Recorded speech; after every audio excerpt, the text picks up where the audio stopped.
다음 주제로 한번 넘어가 보겠습니다.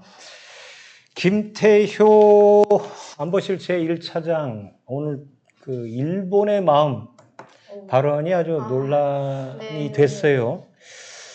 뭐 이제 방송에서 이제 이 얘기 하루 종일 들은 얘기겠습니다만은 중요한 건 꺾이지 않는 마음. 이제 언제부턴가 네. 우리한테는 거의 그 모토처럼 돼 있는 건데 이제 갑자기 중1마가 돼 버렸어요. 네.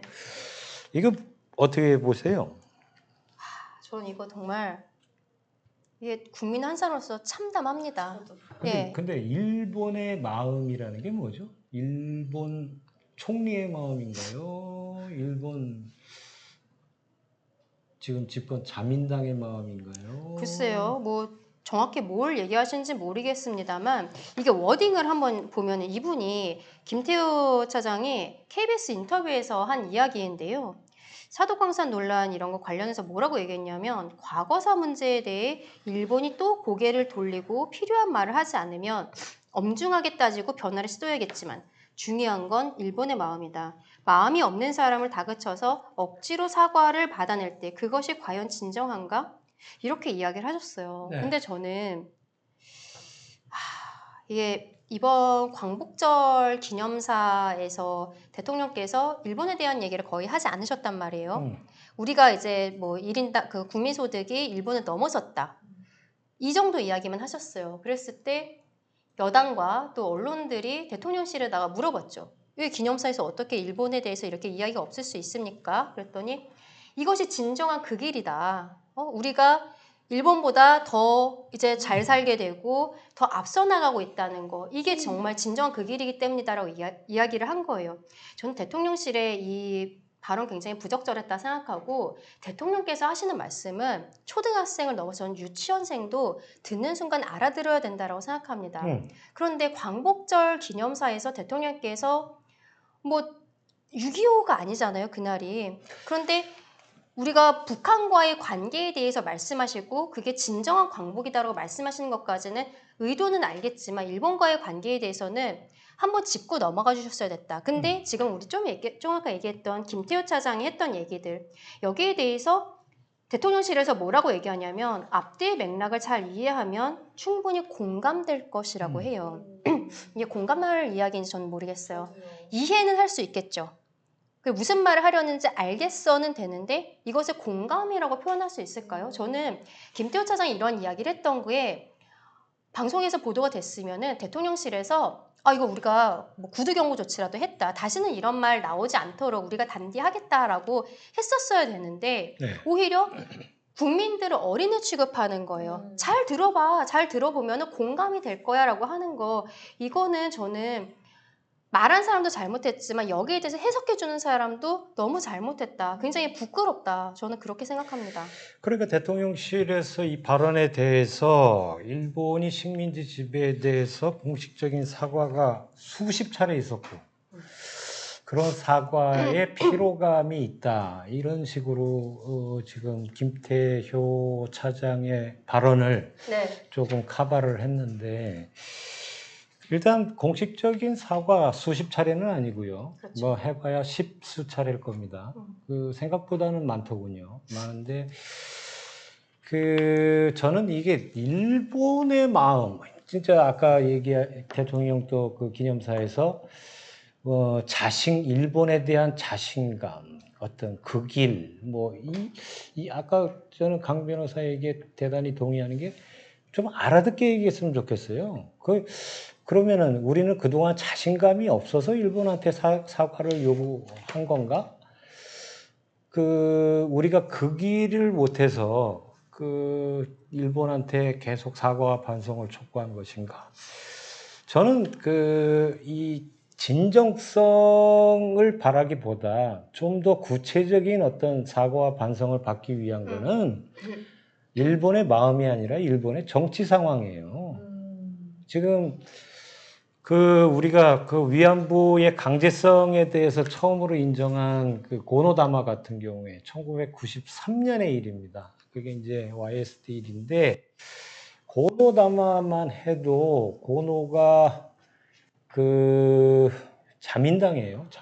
자민당인데 그때 사회당 미야자와 총리가 총리로 있을 텐데 그 사회당하고 연정을 하지 않을 수 없었고 사회당이 연정 조건이 그 식민 지배에 대한 반성과 성찰이었기 때문에 그래서 고노다마가 나오게 된 거거든요. 처음으로 위안부 문제에 있어서 강제성하고 일본 정부의 개입을 인정한. 네. 그다음에 이제 무라야마 총리는 물론 아시는 대로 그 사회당이고요. 네. 그다음이 김대중 오부치 선언 아니겠습니까? 오부치 선언 역시 마찬가지예요. 자민당이지만 그때 정치 상황이 또 그랬던 거예요. 이런 식으로 이렇게 해오다가 이제 사실은 지금 보도로는 뭐 2013년 아베가 이제 2012년에 이제 재집권을 해서 이제 그렇게 해서 이제 7년 9개월을 이제 집권을 하게 되는데 그 2015년 무슨 회담인가에서 한번 그 반성 비스무리하게 얘기하고는 끝이에요. 아, 비스무리하게 어떤 식으로 발언해요? 아주 애매하게. 그러니까 전 총리들의 사과와 반성을 지금 요새 자주 쓰는 그 일본 정부가 자주 쓰는 워딩 있잖아요. 전직 총리 역대 총리들의 사과와 반성을 계승하며 뭐 이렇게 그게 이제 2015년서부터 나온 거고 우리로서는 광복절이지만 일본으로서는 종전기념일 아닙니까? 그게 이제 2013년까지만 그 반성과 사죄를 얘기하고 끝난 거예요. 그리고는 아베 정부가 들어오고는 지금까지 종전기념일, 우리 광복절날 우리 지금 나라와 마찬가지로 과거사에 대한 얘기가 없어요. 그리고 야스쿠니 신사에 참배를 계속 그렇죠. 가고 있잖아요. 이번에 하고. 그 기아라 방위사 이 사람이 이제 그리고 국방을 맡고 있는데 독도 영토 영유권 계속 주장하고 우리가 불법 점거했다고 주장하고 교과서에 싣고 그리고 교과서는 침략 전쟁 이런 얘기 최소화하고 그리고 위안부 문제에 대해서도 그 책임 주체가 없는 기술을 하고 있거든요. 그게 지금 이제 일본이 어떻게 보면 아베 총리 이후에 그 90년도서부터 경제가 매우 어려워지면서 그 아베가 전폭적인 아베노믹스 지지를 네. 받고 그 어떤 우경화된 그 논리가 탄력을 받으면서 그 상황이 지금까지 오는 거거든요. 아니 여기서 일본의 마음이 어디 있다고 생각 안 보신 1차장 아닙니까? 네. 그러니까 저는 이거를 제가 아까 그 정치를 너무 순수하고 순진하게 봤듯이 그렇게 보시는 거 아닌가. 이게 아주 좋게 해석해서. 예. 자신감에 기반한 한일 관계를 구축한다는 뜻으로 이해해주면 좋겠다라고 했는데 아까 대통령 광복절 기념식에서 하신 말씀이 우리가 국민소득에 일본은 넘어섰다. 근데 돈을 더 많이 번다고 자신감에 기반한 관계가 구축이 되나요? 저는 좀 그렇게 생각하지 않습니다. 네. 근데 저 궁금한 게 있는데 보통 일본과 비교가 되는 게 독일의 태도인가요? 독일은 일본하고 계속 사과를 하고 있는 거죠? 네.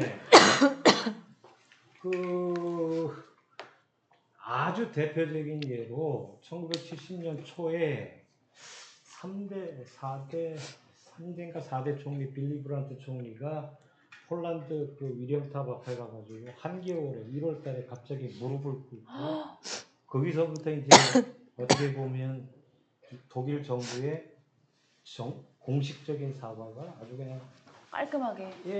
그냥 그렇게 되면서 사실 그때만 해도 독일이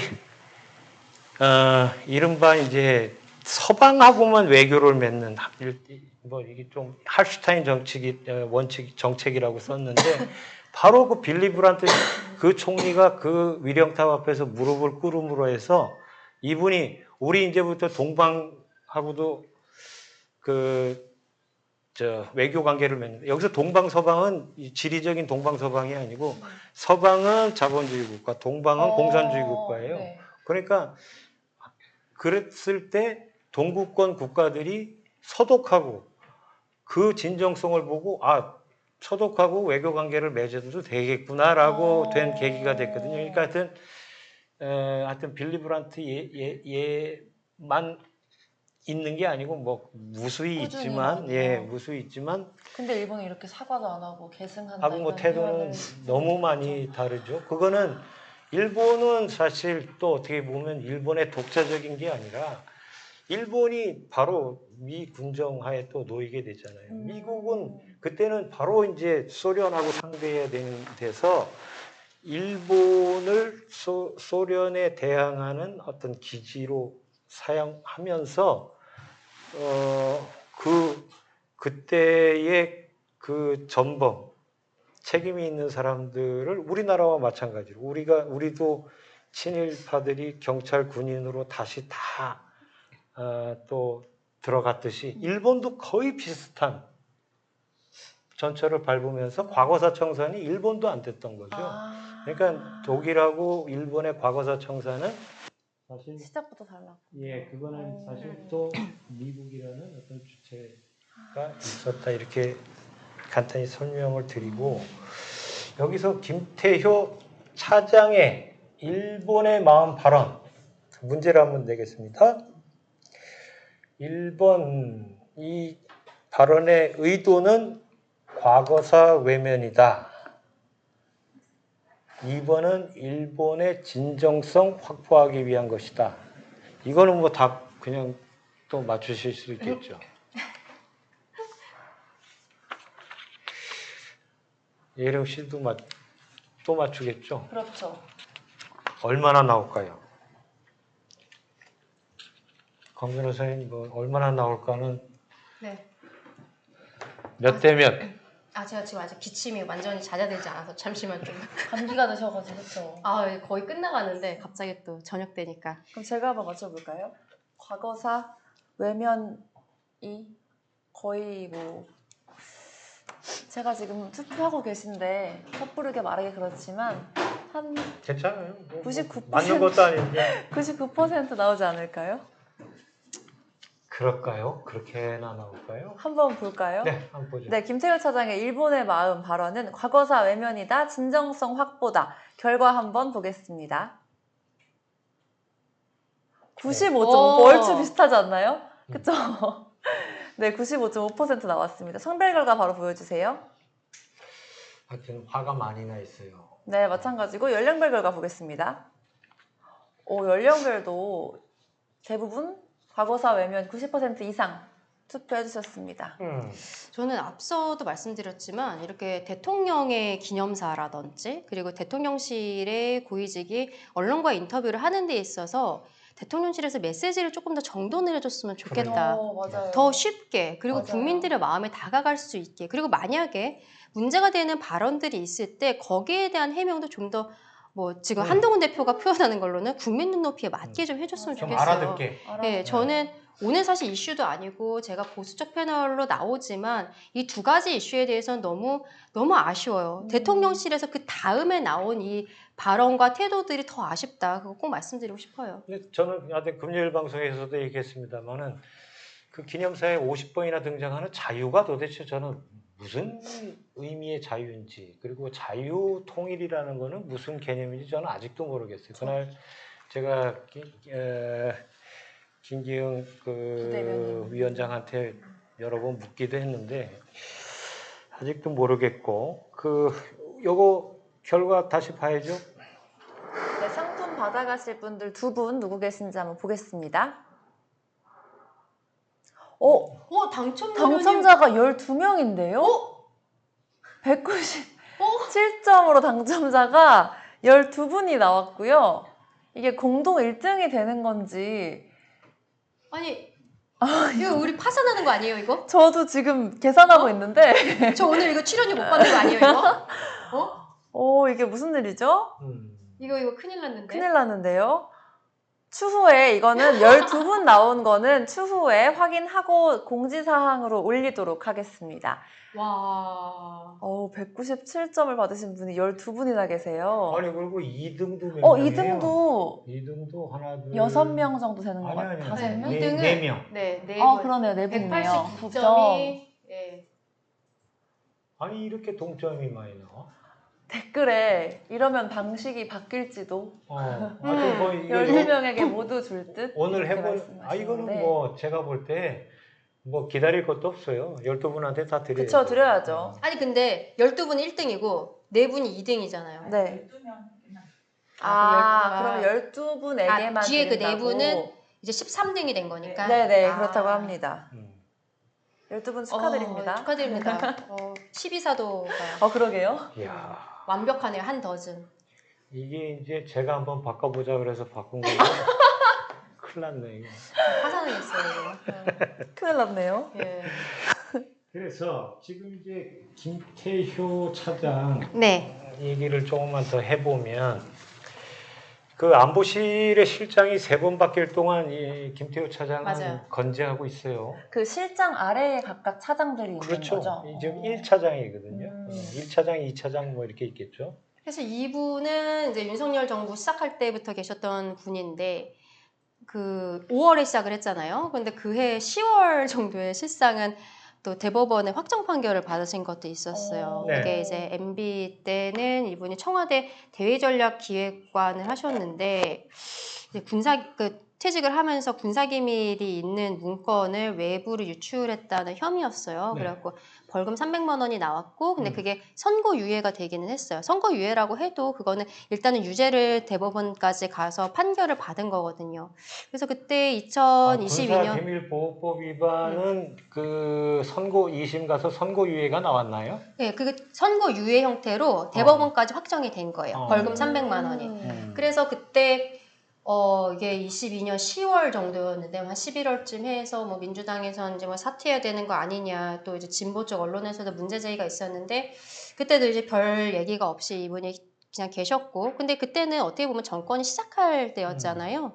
근데 이후에 사실상 대통령실에서도 많은 분들이 바뀌었단 말이죠. 뭐 장관도 바뀌고. 근데 이분이 지금까지도 이렇게 굳건히 계시기 때문에 뭐 같은 아크로비스타 대통령이랑 사셨다고 해서 뭐 측근 아니야? 이런 얘기들도 있었는데 저는 그동안에는 뭐 아예 그렇진 않겠지만 실력이 있으시니까 계시겠지라고 생각했지만 이러한 발언이 있을 때는 대통령실에서 문제가 되는 발언이 있을 때는 감싸기보다는 정말 국민 눈높이에서 따끔하게 부모님과 같이 이렇게 좀 말을 해주는 이런 것들이 있어야 오히려 이 사람이 문제가 있으면 대통령실에서 어떻게 좀 질책도 받고 그러면서도 업무를 잘하니까 계속 있나 보다라고 생각하지, 이 이야기 한 거에 대해서 잘 들어보면 공감이 될 거야 이런 식으로 이야기를 한다는 거는 오히려 야당이라든지 국민들의 눈높이에 이 사람 싸고 도는 거 아니야 라는 생각이 들 수밖에 없거든요. 그래서 굉장히 아쉽다. 그래서 어떻게 보면 이 김태호 차장이 재작년에 이제 2년 전에 확정 판결 뭐 300만 원 선고유예인데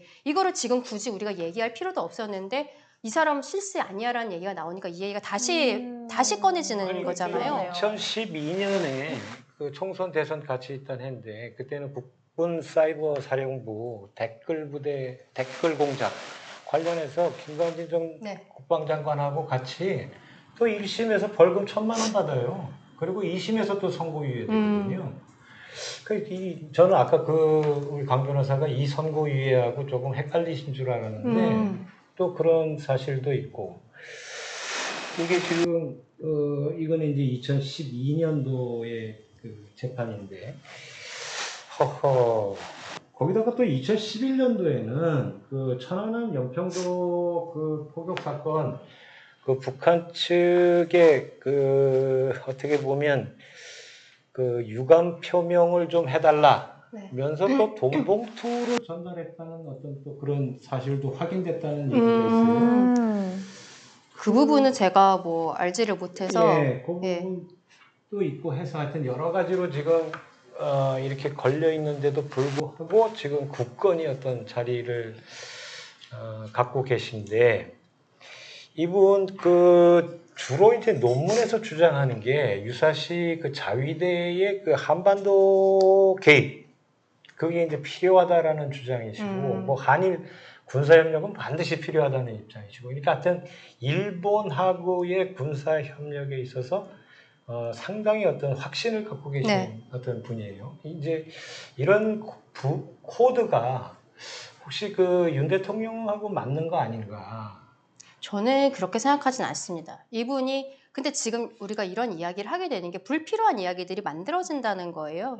불필요한 언행이 있었고 거기에 대해서 대통령실에서 따끔하게 지적을 했으면은 우리가 이런 얘기를 할 필요가 없는데 감싸고 도는 형태의 이야기만 나오다 보니까 이 사람 과거에 이런 문제가 있었는데 왜 아직까지 대통령실에서 대통령의 최측근으로서 근무를 하고 있는 거지? 하면서 얘기가 나오게 되는 거잖아요. 일본과의 어떤 군사협력이라든지 이런 것들 때문에 대통령과 같이 있다. 뭐 지금 정부가 어떤 친일 프레임이 지금 저는 만들어지고 있다라고 생각하거든요. 최근에 독립기념관장 이슈에 있어서도 어떻게 보면 증거는 전혀 없었어요. 그런데 이제 건국 시점에 대한 인식에 대한 문제. 그러니까 처음에 요 얘기 잠깐만 해도 될까요? 네.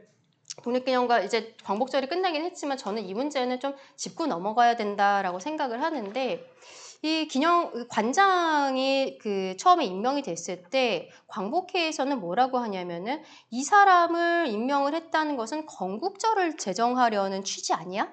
그러면서 대통령실에다가 이번 정권 내에 건국절 같은 거 없다는 걸 명확히 얘기해달라라고 했어요. 그랬더니 한 12일 정도에 대통령실에서 광복회에 그런 거 할 생각 없다고. 네. 그러니까 광복절 행사에는 반드시 좀 나와 주십시오라고 이야기를 했죠. 그런데 그 이후에 지금 그 김관장이 사퇴하지 않으면 아니면 임명 철회를 하지 않으면 나는 행사를 가지 않겠다라는 거예요. 그러니까 처음에는 건국절 논란으로서 이야기를 하다가 대통령실에서 건국절에 대해서 진행할 생각이 없다라고 했고 그리고 이분도 그 김영석 관장 같은 경우에도 본인이 48년에 건국됐다는 것이 아니라 19년에 시작이 돼서 48년에 완성이 되었다라는 취지로 본인은 계속 얘기했다. 그러면서 공개 토론도 제안을 하고 이랬는데 광복회에서 여기에 대해 받아들이지를 않고 또 야당이 거기에 함께하지 않았습니까? 이런 것들이 결과적으로는 증거는 없었어요. 만약에 문제가 되는 게 있었으면은 오히려 서로 간에 토론을 하면서 이야기를 해야 되고 저는 이 얘기를 짚고 싶은 이야기가 뭐냐면 이분 임기가 3년이에요. 네. 근데 8월 8일에 시작했거든요. 그럼 내년 8월 15일에도 저는 이분이 자진 사퇴하실 것 같진 않아요. 지금 사퇴할 생각 없다고도 인터뷰를 했단 말이에요.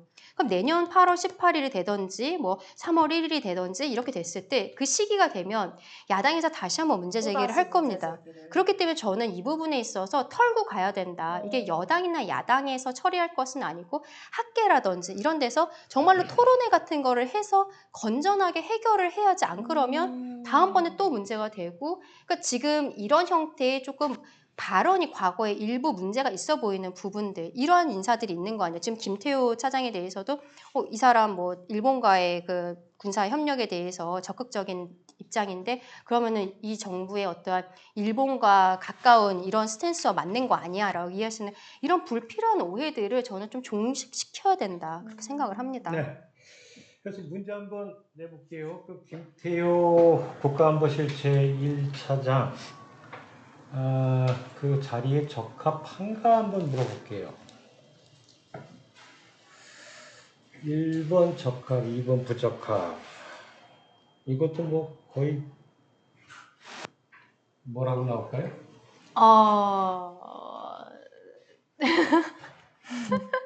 차마 대답을 하실 수 네네네. 없으시죠?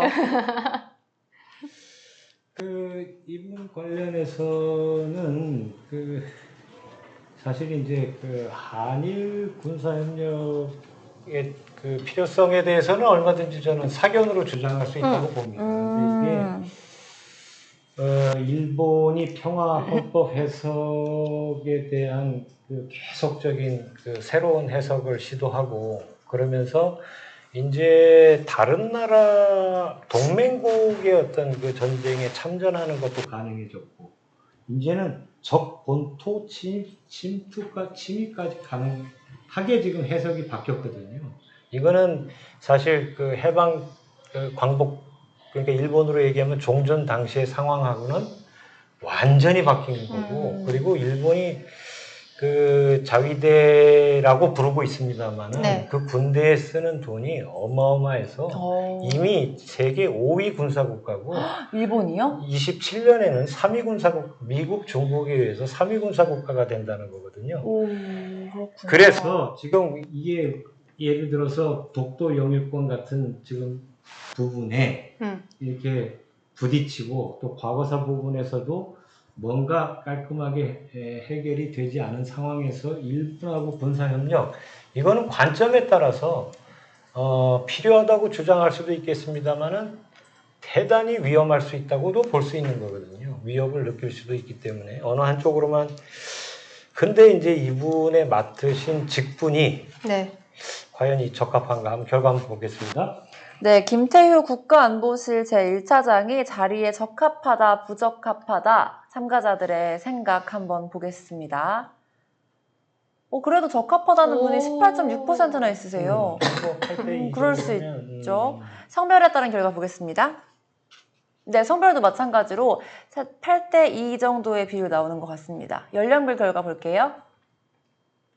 네, 대부분 그런데 40대가 거의 반반의 확률로 적합하다가 44%가 나온 게 조금 다른 나이대에 비해서 특이한 부분인 것 같습니다. 오늘은 몇 분 참여하셨죠?